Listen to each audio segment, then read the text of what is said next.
On est ensemble pour une heure d'information sur Mikuba Télévision. D'abord, le journal. L'ambassadeur de France en République démocratique du Congo en séjour à Kolwezi a visité quelques chantiers de la ville. Il était accompagné du gouverneur de province Richard Mouyej Manguez-Manson. On va parler à présent de cette information, de cette séance d'information et d'échange des administrateurs électoraux, des partis et regroupements politiques qui se sont réunis à Immaculata.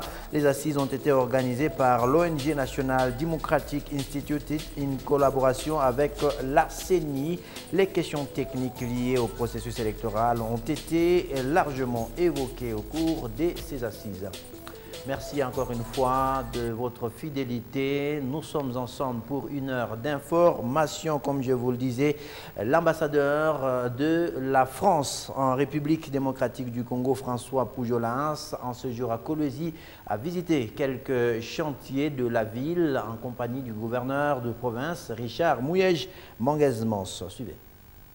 Après la réussite de la 3e édition de la conférence minière de la République démocratique du Congo, organisée au mois de septembre à Kolwezi, le Lualaba attire de plus en plus la curiosité et l'intérêt du monde entier. Ce mercredi 14 novembre, c'est François Pujolas, ambassadeur de France en République démocratique du Congo, qui était l'hôte du gouverneur de province, Richard Mouyej Manguez-Manson. Le diplomate français a eu droit à une visite guidée de quelques sites et chantiers de la province. D'abord, le rond-point de l'indépendance, où Richard Mouyej Manguez-Manson a expliqué à son hôte le bien fondé de la présence des portraits, des figures marquantes de l'indépendance du pays sur ce site. Ensuite, le chantier du gouvernement provincial, où les deux personnalités ont été accueillies chaleureusement par les travailleurs, commis à la construction de ce bâtiment, dont les travaux avancent remarquablement. Point de chute de cette ronde, le groupe scolaire Ewabora, totalement rénové par le gouvernement provincial. Richard Mouyej Manguez-Manson et son hôte ont visité les installations de cet établissement qui compte parmi les meilleurs au pays. La cour, la piscine, la salle de musique, la salle d'informatique, l'infirmerie et quelques salles de classe, le complexe Ewabora, comme tous les projets et toutes les réalisations dont a eu écho l'ambassadeur français, impressionne. Je trouve que... Alors il est à côté de moi, mais ce n'est pas parce qu'il est à côté de moi que je le dis, et je suis très favorablement impressionné par l'action qui a été impulsée par le gouverneur. Votre gouverneur a une vraie vision, pas une vision à court terme, mais une vision à moyen long terme pour les générations futures, et donc il est l'incarnation dans cette vision et ces projets de ce qu'on appelle le développement durable. Dans quelques salles de classe, Richard Mouyej a retrouvé les réflexes d'enseignant et improvisé une interrogation orale sur l'histoire de la République française. La liberté, la libération. Un événement en France qui a marqué le monde, un événement. La Révolution française. Quel est le grand slogan de cette révolution? Les trois mots qui résument le slogan de la Révolution française. En fonction en République démocratique du Congo depuis quelque temps seulement, François Pujolas effectue au Lualaba l'une de ses premières missions en province. Un reportage de Marco Emery, Momo et Ibrahim Machaka. Autre chose, les travaux d'élaboration du projet de société type pour la province du Lualaba se sont clôturés ce mercredi 14 novembre. Ces assises se sont déroulées en présence du représentant du ministre provincial de l'Intérieur. Elles se sont déroulées au centre de lecture et d'animation culturelle CLAC. Jack Mayumpa. 3 jours ont suffi pour que l'objectif soit atteint par le cadre provincial de la société civile afin de présenter un projet de société type pour la province du Lualaba. Après les toilettages de texte du travail d'élaboration du dit projet, le rapport synthèse était évident. Il s'agit de mettre en commun les connaissances des participants aux assises dans le but d'élaborer un projet de société type. Au total, 55 personnes ont participé efficacement à ces travaux. Les groupes thématiques économie et finances, environnement, social, industrialisation et modernisation, politique et les groupes thématiques infrastructure et habitat ont lu et exposé leur travail. Les participants s'y retrouvent. Nous étions vraiment sous-informés de certaines choses, mais à partir des 6 thématiques qu'on a données là, en tout cas nous avons retrouvé et chacun a donné un plus. Établir un projet de société type peut aider les candidats à pouvoir avoir les éléments nécessaires qui pourront l'aider même dans la campagne électorale.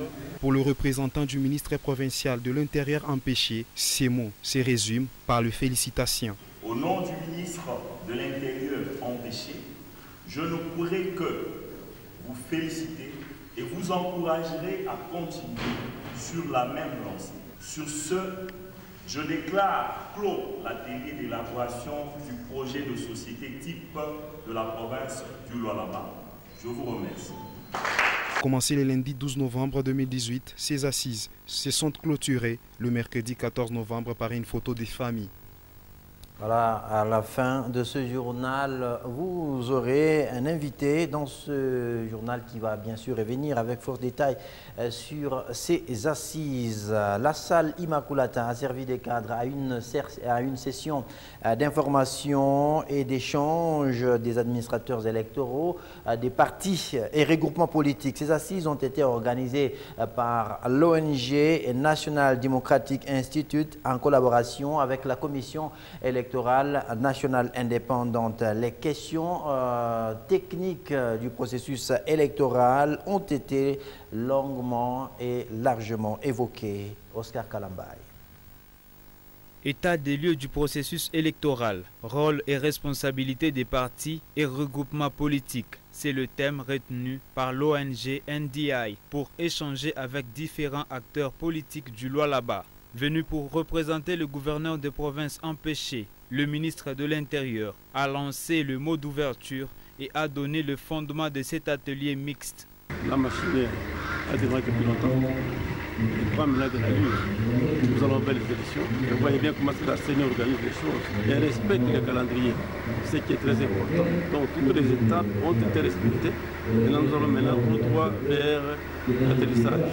L'expert de la CENI est revenu sur les explications techniques autour du processus électoral. S'en est suivi une série de questions et réponses. Au niveau de Moussombo, quelque chose comme ça, c'est-à-dire qu'il y avait une perturbation. Qu'est-ce qui avait causé cet aspect-là? Nous trouvons la disposition concernant les électeurs avec empreinte illisible. Participation politique inclusive aux élections. C'est le projet sur lequel doivent travailler ces responsables politiques pendant 4 jours, soit du mercredi 14 au samedi 17 novembre 2018. Autre chose, l'opération d'accréditation des témoins des partis et regroupements politiques, des candidats et des observateurs nationaux et internationaux, ainsi que des journalistes nationaux et internationaux pour les élections du 23 décembre prochain ont démarré depuis le 8 novembre. Mais un constat, jusqu'aujourd'hui, pas toujours d'engouement, déplore le secrétaire exécutif de la CENI Lualaba. C'est ce que nous dit Fabienne Mouyumba dans ce reportage. Il y a 6 jours que la Commission électorale nationale indépendante a invité les partis ou regroupements politiques, les candidats indépendants, les organisations non gouvernementales nationales et internationales, les organes de presse nationaux et internationaux, désireux de participer à l'observation des élections présidentielles, des députés nationaux et provinciaux, de se présenter au secrétariat exécutif provinciaux, se trouvant dans des chefs-lieux de province, et les antennes de la CENI situées au niveau des territoires et villes de la République démocratique du Congo. À Kolwezi, pas d'engouement. Je pense retirer les formulaires pour aller constituer les dossiers. Voilà ce que je vous demande. Nous avons déjà commencé la formation des formateurs nationaux. Et je vous exhorte peut-être de passer, prendre les images et balancer. Ils sont de l'autre côté dans la salle de formation. Après, ça sera la formation des formateurs provinciaux. Les formateurs provinciaux, ça sera dans le territoire et la ville aussi. Après, ça sera les chefs de centre de vote et les techniciens de centre de vote. Et le dernier maillon, ça sera les membres du bureau de vote qui seront formés par les centres de vote. Dans l'entretemps, le temps passe. Il reste 3 semaines pour la fin des livraisons d'accréditation pour les journalistes et 4 semaines pour le témoin. Actualité dans nos villages à présent, l'école primaire d'Ilungu du village de Mouafoué dans le territoire de Muchacha dont la toiture a été emportée par la pluie est en train d'être réhabilitée. Cette réhabilitation est l'œuvre de l'entreprise Mutanda Mine. Samuel Kadinga pour plus de précision. Épée d'Ilungu, du groupement Mouafoué, territoire de Muchacha, secteur de l'île. Ces vis à la après plusieurs démarches, l'entreprise Mutanda Mine a fait une lance pour les travaux de finissage des établissements scolaires. Les travaux de finition se poursuivent normalement. On va construire l'espace entre la toiture et les murs. Et sommes en train de faire à présent les crépissages. Tous ces travaux sont financés par l'entreprise Mutanda Mining. Aux autres sociétés d'emboîter le pas pour les sociétés de la population environnante, tels que soulignent quelques articles du code minier de notre pays. Direction à présent Lubumbashi, chef-lieu de la province du Haut-Katanga. La ville est frappée de nouveau par l'épidémie du choléra depuis 3 semaines. Le quartier Golf Tchamalale est le plus touché. Jusque-là, aucune mesure de riposte n'est appliquée. Depuis Lubumbashi, retrouvons ce reportage signé Ida Chileo.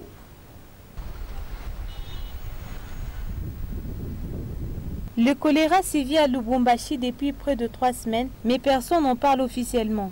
Il y a peu, une motion d'information relative a été soulevée à l'Assemblée provinciale du Haut-Katanga. Mais sur terrain, aucune campagne de sensibilisation, aucun appel aux mesures hygiéniques adéquates. L'opinion se demande à qui ou à quoi profite le silence des autorités. Le ministère provincial de la Santé nous ferme la porte alors que la division provinciale de santé nous y renvoie. Les médecins-chefs des zones de santé, tous refusent de se prononcer sur la question. Mais des sources non officielles du quartier Tchamalale dans la commune annexe seraient le plus touché avec 12 cas et déjà 5 morts. Une question liée à l'intérêt humain devait attirer toute l'attention des autorités compétentes. Ignorer une épidémie aussi ravageuse que le choléra est la manière la plus cruelle d'administrer sa population. La ville de Lubumbashi devait se servir des conséquences ravageuses du choléra des années antérieures pour alerter la population et prendre des mesures pour y remédier. Si Lubumbashi, qui est le chef-lieu de la province, vit un tel silence, que serait l'intérieur ?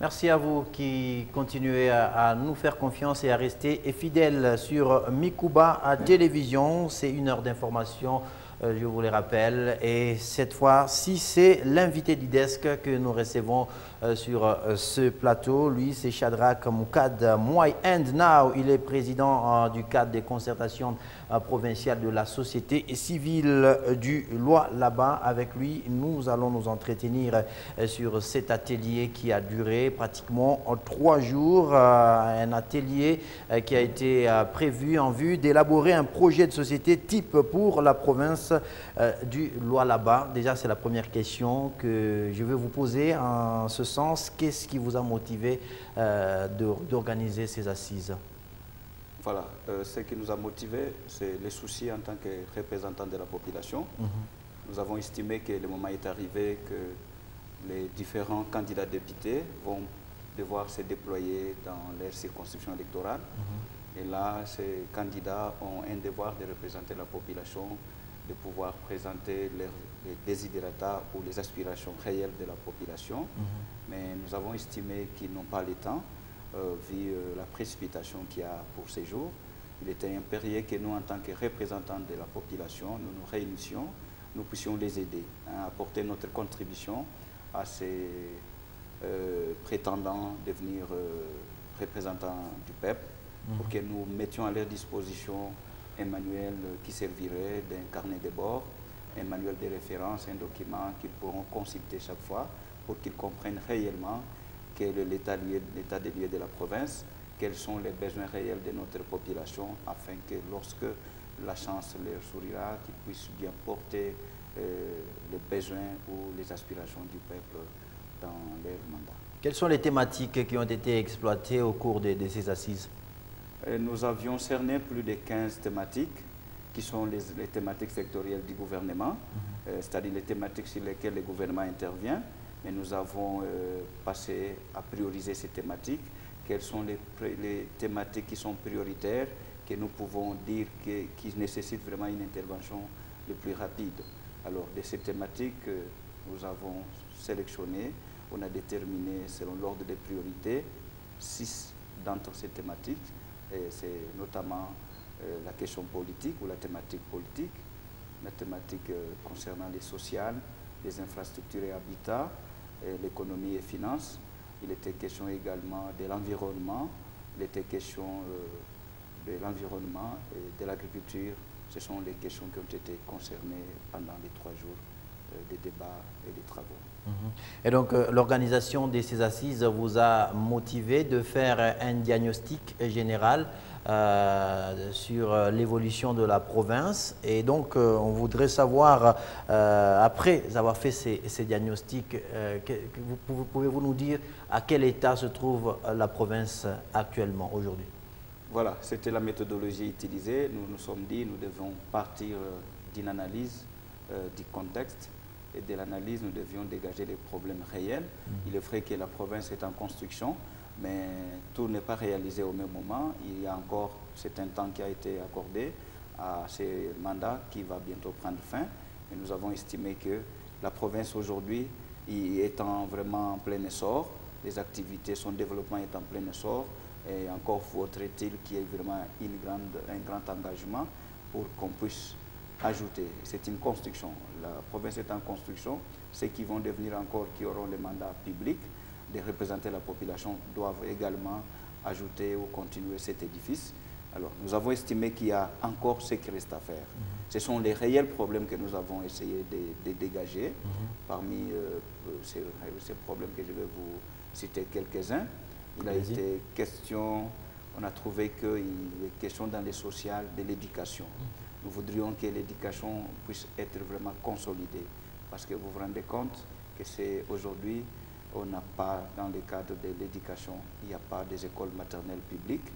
On a parlé également de la gratuité de l'enseignement primaire, ce qui n'est pas effectif, parce que dans notre diagnostic, nous avons compris qu'au Congo, nous avons des cadres légaux, mais la mise en pratique de tous ces textes que nous avons, cet arsenal juridique, souffre encore, pose problème.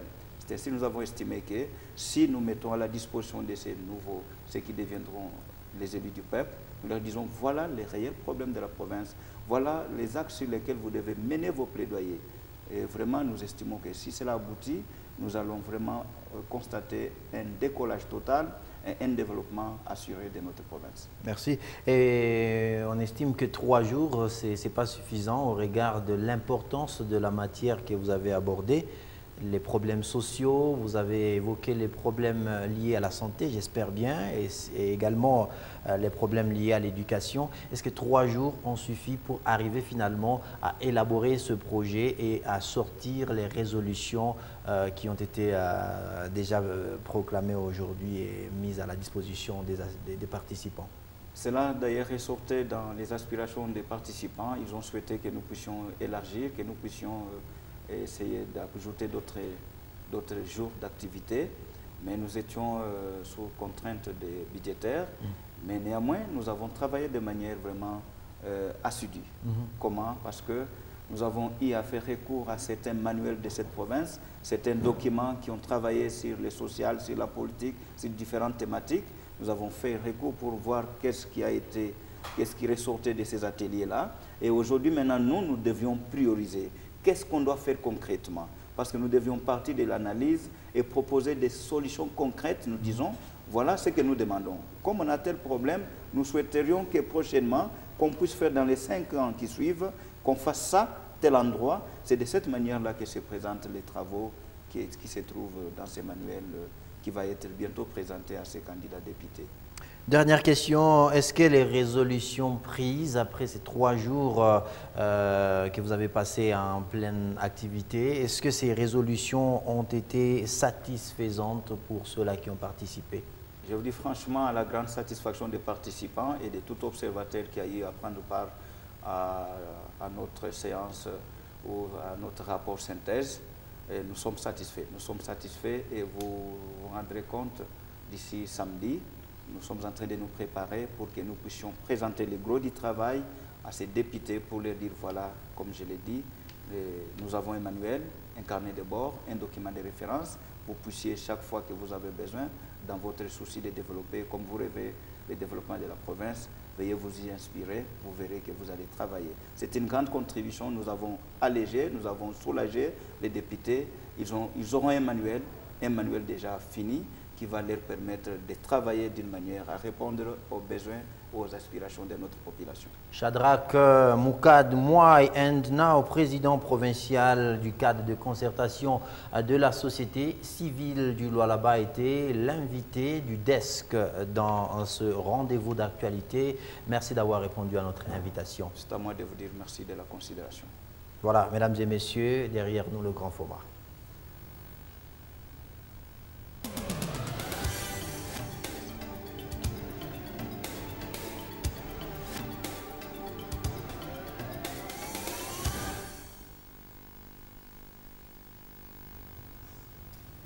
Le grand format d'aujourd'hui est pratiquement focalisé dans le domaine de la santé. On parle de cette journée mondiale du diabète.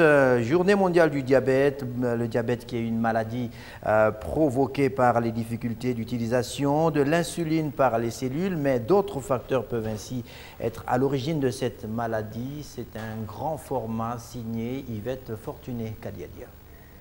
Le pancréas est un organe du tube digestif qui sécrète l'insuline chargée de l'équilibre du sucre dans l'organisme. Cet organe peut dans quelques cas faillir et engendrer une maladie métabolique dite le diabète.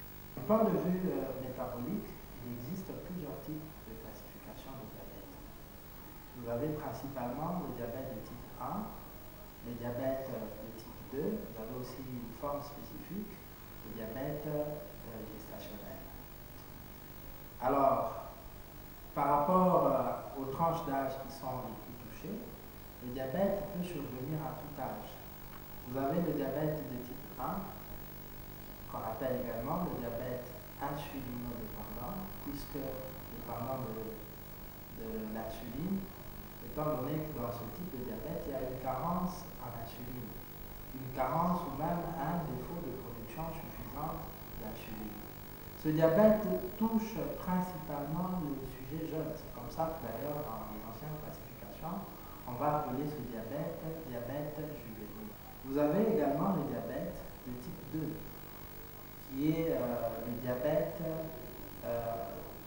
découlant d'une certaine résistance de l'action de l'insuline par rapport aux cellules de l'organisme. Une femme enceinte atteinte du diabète court beaucoup de risques. Et le nouveau-né n'en est pas épargné et peut être affecté de l'hypoglycémie, mais aussi de beaucoup d'autres complications. Le diabète gestationnel, c'est un diabète qui est découvert généralement pour la première fois pendant la grossesse et qui peut être un prodrome pour un diabète généralement de type 1 dans les jours à venir. Les femmes qui font généralement le diabète gestationnel connaissent généralement ce qu'on appelle état prédiabétique. Ça signifie qu'il y a soit une intolérance aux hydrates de carbone. Lorsque vous dosez sa glycémie avant qu'elle ne soit enceinte, généralement ces femmes ont des glycémies un peu plus élevées, c'est-à-dire entre 110 et 125 mg par soir. Alors, au moment où elle conçoit, puisque le métabolisme de base va augmenter avec la grossesse, ça devient, cet état prédiabétique devient une prédisposition, outre les prédispositions héréditaires. Du côté de l'enfant, il y a des répercussions. Puisque l'enfant a son insuline normale et que l'apport de glucose par sa mère est un peu plus élevé, cette insuline normale de l'enfant va faire entrer le sucre dans ses cellules de manière très normale. Et vous allez voir que généralement ces enfants développent ce qu'on appelle la macrodomie, une prise de poids un peu plus excessive par rapport au standard normal en fonction de son âge. Dans l'évolution de la maladie, plusieurs complications, dont le pied diabétique, sont possibles et nécessitent une bonne prise en charge selon le cas. Cette personne va commencer à uriner beaucoup, ce qu'on appelle la polyurie, pas polyurie, je m'excuse. Cette personne va également commencer à boire beaucoup par réaction, puisque ce sucre qui passe beaucoup dans les urines fait appel aussi à l'eau par osmose. Alors il y a ce cercle-là. Il urine beaucoup, il est également obligé de boire beaucoup. Vous avez l'hypoglycémie qui est liée généralement au traitement. Là, parmi les complications chroniques, vous allez avoir deux grands types. Les complications qui touchent les gros vaisseaux, qu'on appelle macroangiopathie. Vous allez voir que certains diabétiques vont développer des cardiopathies, telles que les infarctus du myocarde, puisque les gros vaisseaux, tels que les artères coronaires, vont se voir touchés par ce qu'on appelle l'athérosclérose. Il y a des plaques d'athérome qui vont se déposer dans ces gros vaisseaux et empêcher le drainage sanguin normal. Ici, entre autres, ça peut toucher les yeux, les rétinopathies diabétiques lorsque ça touche les yeux. Lorsque ça touche les reins, ce sont les néphropathies diabétiques, j'allais dire. Ça peut également toucher le pied diabétique. Alors, pour qu'il y ait pied diabétique, il y a d'abord des troubles vasculaires et il y a aussi des troubles neurologiques. Alors, dans le malade, même des pieds diabétiques, selon les stades, généralement, on découvre le pied diabétique quand il y a soit une plaie profonde, un mal perforant, une panthère diabétique. La prise en charge doit être d'abord générale, c'est-à-dire il faudra équilibrer la glycémie. Il faudra faire un traitement local lorsqu'il y a une plaie, faire un parage très minutieux, débrider tous les tissus dévitalisés et faire un pansement généralement humide pour permettre non seulement le décapage, mais aussi pour permettre aux cellules qui sont encore en vie de bourgeonner et de permettre ainsi, par voie de conséquence, la cicatrisation. La prise en charge de cette maladie consiste à une consommation à vie des médicaments, mais aussi des habitudes de vie saines.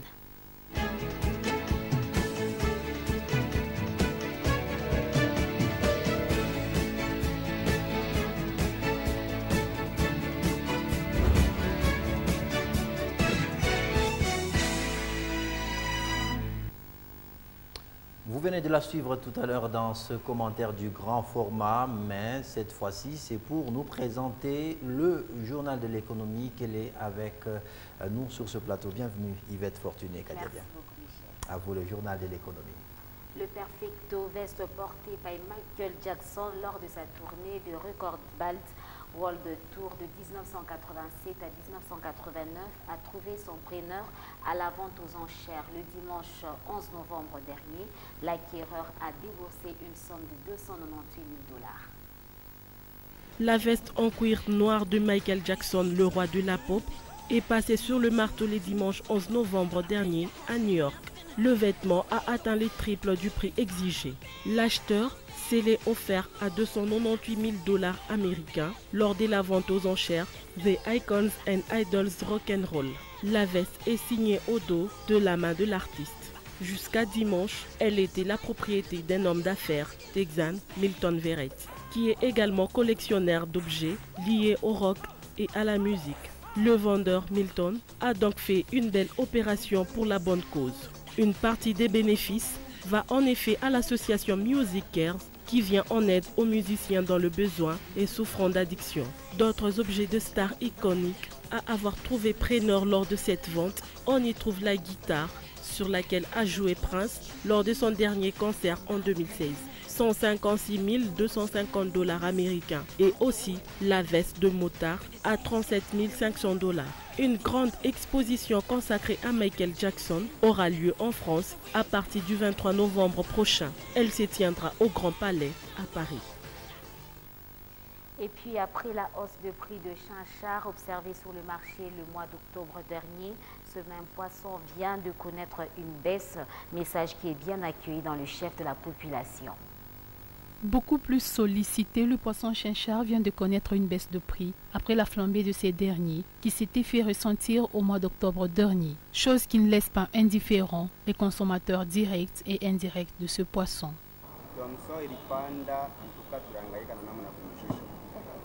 Ce poisson était cher. et la raison était méconnue. Par conséquent, c'était difficile de vendre car un carton de 16 plus coûtait 125 000 francs, mais là, il y a baisse de prix. Ce même carton se vend aujourd'hui à 84 000 et 85 500 francs congolais.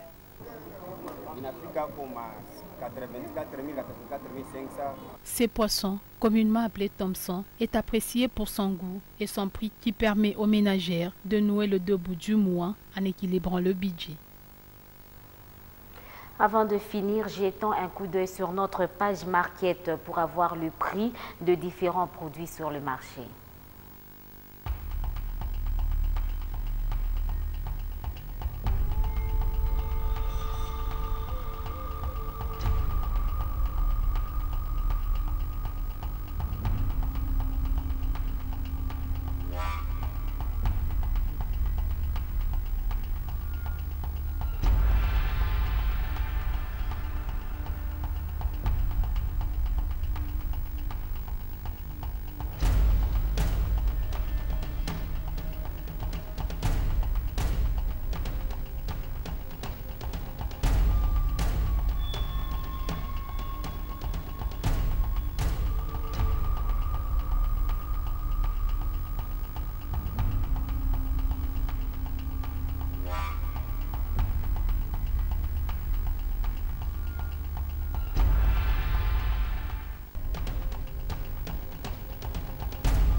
Voilà tout sur notre éco-actualité de ce 14 novembre. Merci. Merci à vous Yvette Fortuné, Kadiadia. On vous retrouve prochainement avec le même et réel plaisir. Merci beaucoup Michel.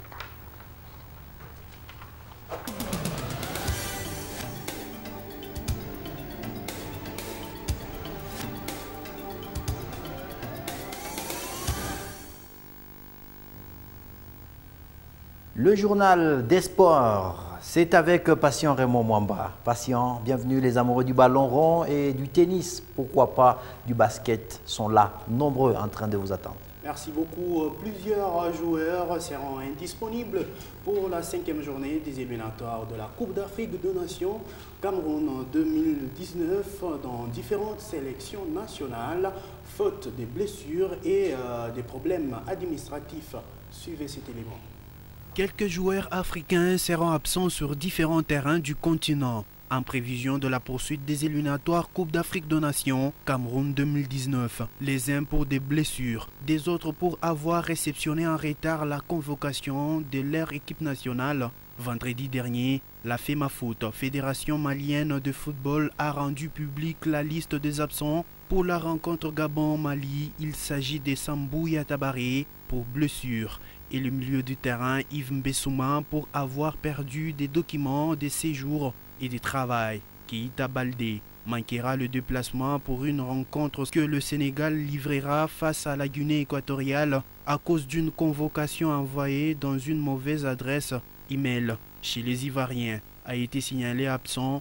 Il s'agit de Wilfried Zaha, l'attaquant de Crystal Palace, qui avait déjà annoncé qu'il ne sera pas de la partie face à la Guinée. Quant à la star gabonaise Pierre-Emerick Aubameyang, elle ne sera pas de la partie pour cette 5e journée des éliminatoires Coupe d'Afrique des Nations suite à une incompréhension parfaite avec sa fédération de football. En ce qui concerne la République démocratique du Congo, d'après digitalcongo.net, Cédric Bakambu s'est blessé le dimanche dernier dans un match du championnat chinois avec son club Beijing et ne sera pas de la partie.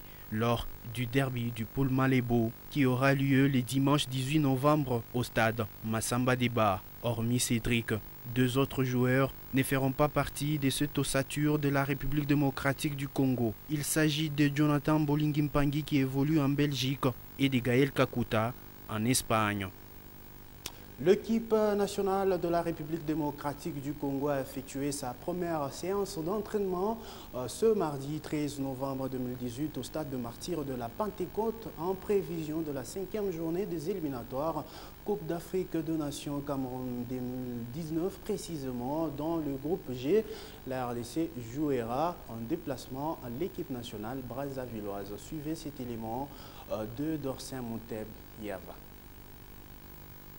19 joueurs sur les 24 convoqués ont répondu à l'appel du sélectionneur national des Léopards, Florent Ibenge, pour cette première journée d'entraînement. Les joueurs locaux qui étaient très attendus comme le meneur des jeux des tout-puissants Mazembe Anglebert, Trésor Poutou, Elia Meshak et l'attaquant vedette des V Club, Makusu Mundele, très en jambes ces derniers temps, ont participé à cette première séance d'entraînement. Toutefois, la direction des communications de la Fédération congolaise de football association signale que les 5 joueurs restants devraient rejoindre le groupe dans la soirée.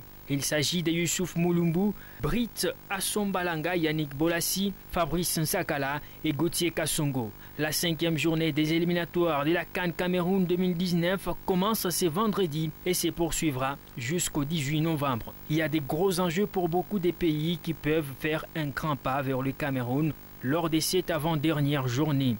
Pour les derbys du fleuve Congo qui retient toutes les attentions en Afrique centrale, les Léopards de la RDC avec 5 points se déplacent chez leurs voisins Diable Rouge du Congo avec 4 points pour se disputer la 2e place qualificative. La 5e journée s'annonce décisive pour ces éliminatoires CAN Cameroun 2019. L'AS Victoria Club de Kinshasa n'effectuera pas son déplacement vers le Congo-Brazza pour préparer sa rencontre de la finale allée de la Coupe de la Confédération africaine de football. Cette décision est venue de la Fédération brazzavilloise. Plus en détail, encore une fois, Dorsen Moutabeav. L'association sportive Vita Club ne s'est pas déplacée pour Brazzaville ce dimanche 11 novembre, comme initialement annoncé. Les autorités de la Fédération brazzavilloise de football n'ont pas voulu de la présence de l'équipe de Vita Club dans une correspondance adressée à la FECOFA. Ce stage d'une semaine au pays des Sassou avait pour but de préparer la finale allée de la Coupe de la Confédération à laquelle les Moscovites seront reçus par le Marocain de Raja de Casablanca le 23 novembre. L'ASV Club est contraint de rester à Kinshasa à un endroit tenu secret où les joueurs devront se concentrer et s'entraîner pendant la nuit à l'heure du match.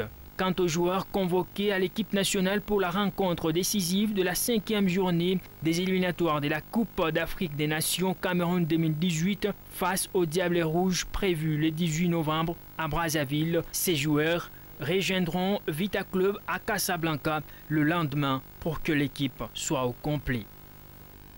La 5e journée de la plus prestigieuse compétition de la République démocratique du Congo, la Ligue nationale de football 2e division, va se poursuivre ce week-end avec différentes rencontres, entre autres New Sager qui jouera à la formation de Saint-Luc, Simba sera devant AS Bantou, Manika jouera à l'équipe de Océan Pacifique, US Panda de la ville montagneuse de Likasi courbera les Chines devant la formation de Chinkunku, Blessing du Lualaba jouera l'équipe de Kilimanjaro de la ville montagneuse de Likasi. Les travaux d'aménagement des pistes d'athlétisme du stade d'Iour s'effectuent normalement. Les matériaux d'exécution sont disponibles pour l'avancement de travaux dans un temps record. Ephraim Moununga pour plus ample détail. Le stade Dominique Diour se transforme du jour au jour. La piste d'athlétisme est en pleine installation. Les rouleaux de tapis en caoutchouc, les granules rouges et la colle sont arrivés en quantité nécessaire pour exécuter les travaux. Les amoureux de l'athlétisme, ce sport qui comporte un ensemble de disciplines, regroupées en course, saut, lancer, sprint et marche, seront les plus heureux, comme l'affirme le chef de chantier. Ça c'est la piste pour l'athlétisme. Tel que vous la voyez, on est en train de continuer à l'arranger légèrement. Chez les autres, ce n'est pas comme ça. C'est le goudron, on met une couche là de rouge sol, on trace là-dessus. Mais si on est en train de tapisser, mettre en sauve encore les caoutchoucs de saut, c'est en tout cas viable. Ici, dans beaucoup de provinces, la province de Lualaba aussi a montré sa capacité. Les paniers de basket et quelques matériaux y afférents sont visibles. Sur le plan sécuritaire, le treillis métallique servira des clôtures qui va séparer les supporters de l'aire de jeu. Disons à la population de ne pas voir encore une manière là de casser ce qu'on est en train d'arranger. On construit, vous venez en masse, vous vous détruisez. Ce n'est pas bien, puisque avec les dépenses que le gouvernement est en train de faire, pensons aussi à l'avenir. Des militaires qui vont tenir compte à ça. C'est pour maîtriser la foule de ne pas atteindre les supporters et les joueurs dans le terrain de jeu. La modernisation du Stade Diour est une réalité. Ce complexe sportif au standard international a une capacité d'accueil estimée à plus de 10 000 places assises et fait la fierté de la province du Lualaba. Parlons cette fois-ci de l'entente urbaine de football de la ville de Kolwezi qui s'est poursuivie normalement le mardi dernier. Il y a eu différentes rencontres entre la formation de OC Matala qui a joué celle de Montsion à l'arrivée 3 buts à 1 en faveur de Olympique Club de Kolwezi. Suivez. Mené 1 but à 0 dès le début de la rencontre par Motion, la formation des OCK Matala change de stratégie, procède par des contre-attaques, tout en retrouvant des réponses à travers cette action.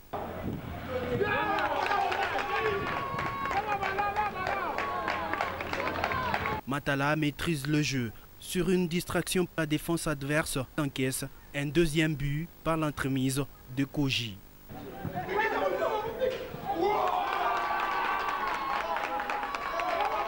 Quelques minutes après, le bleu alourdisse la marque 3-1, score à la mi-temps. La défense, trop distraite, sur tous les 3 buts. C'est ma défense qui a fait tout cadeau. Beaucoup d'hésitation dans l'axe, trop d'aisance. Une deuxième période pas du tout riche, comme la première. Très bonne équipe, c'est ça, c'est une bonne équipe qui joue au collectif. C'est trop jeune, c'est tout à fait normal. OCK Matala écrase Motion par la note de 3 buts à 1 pour la suite du championnat urbain de football. Et aujourd'hui, toujours au stade Manica, 3 rencontres étaient au programme. Une seule s'est jouée à 12h. Canon Sport devrait jouer la formation de Okapi à l'arrivée. Forfait de Canon Sport à 14h. On sait qu'il a gagné aussi par forfait devant la formation de Inga. À 16h, Mutoshi jouait l'équipe de l'association sportive Mika à l'arrivée. C'est 2 buts à 1 en faveur de l'association sportive Mika. C'est tout pour cette partie sportive. Et vous dis également merci pour votre intervention. Mesdames et messieurs, une heure d'info, c'est le sport, également l'actualité. Cette fois-ci, on va faire un coup d'œil sur les journaux parus ce mercredi.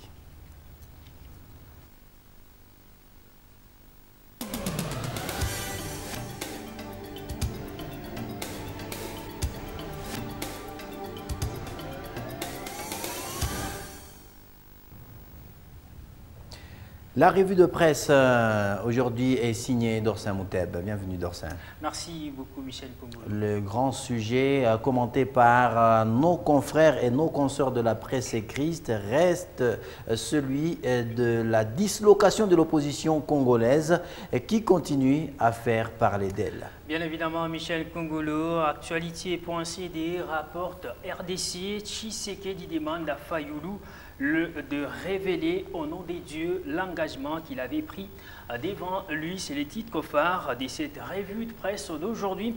Félix Tshisekedi et Vital Kamerhe ne sont pas prêts à reconsidérer leur position et à revenir dans la coalition Lamouka, et ce, malgré l'appel de celui qui a été désigné candidat commun de l'opposition l'opposition Martin Fayoulou. La reconstitution de la coalition Lamouka semble impossible à l'heure actuelle. Kamere et Tshisekedi n'excluent rien, mais ajoutent que c'est encore tôt de parler d'un ticket UNC-UDPS. Média Congo rapporte le propos du porte-parole de la dite plateforme Michel Kongolo, qui est Jean-Bertrand Ewanga, qui a déclaré que leur regroupement battra campagne pour les candidats uniques de l'opposition Martin Fayoulou.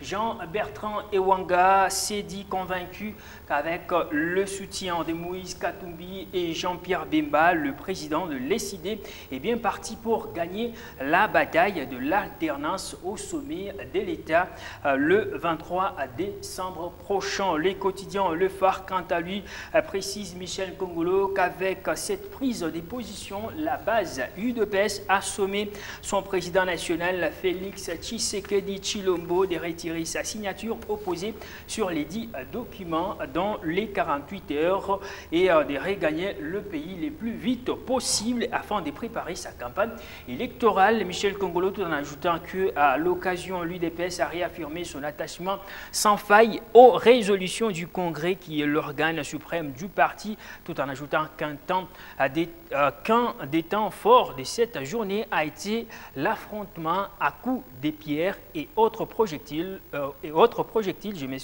sur l'avenue de l'enseignement dans la communauté des Kassavoubou entre les militants de l'ESID, de Martin Fayoulou et de l'UNC de Vital Kamere devant les sièges de leur parti situés dans le même périmètre.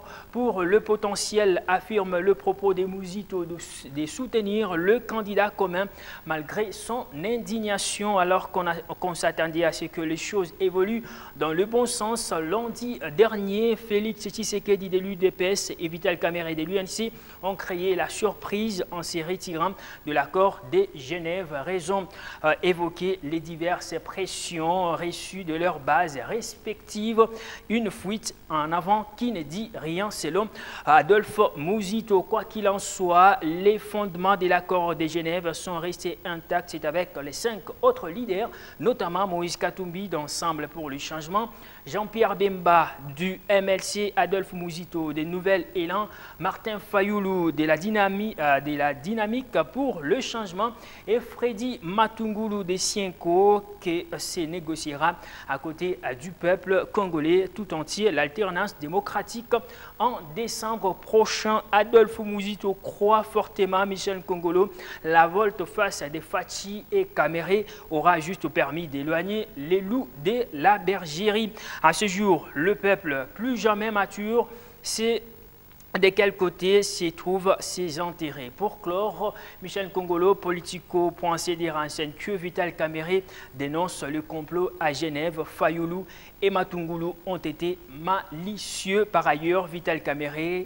accuse ses autres Perses d'avoir violé l'accord eux-mêmes en disant « Nous n'avons pas compris quand les amis ont inventé le mode de désignation du candidat commun par vote. Ils ont d'abord violé l'accord que nous avons tous signé. » Ce sont là les propos de Vital Kamere rapportés par Politico.cd. Michel Kongolo qui va mettre fin à cette revue de presse d'aujourd'hui. Belle revue de presse avec vous, Dorsin Mouteb. Merci beaucoup, Michel Kongolo. Mesdames et messieurs, 1 heure d'information se termine par là. Vous étiez nombreux à nous suivre sur toute la ville de Kolosi et partout au monde. Restez avec nous. Le programme sur Mikuba Télévision se poursuit.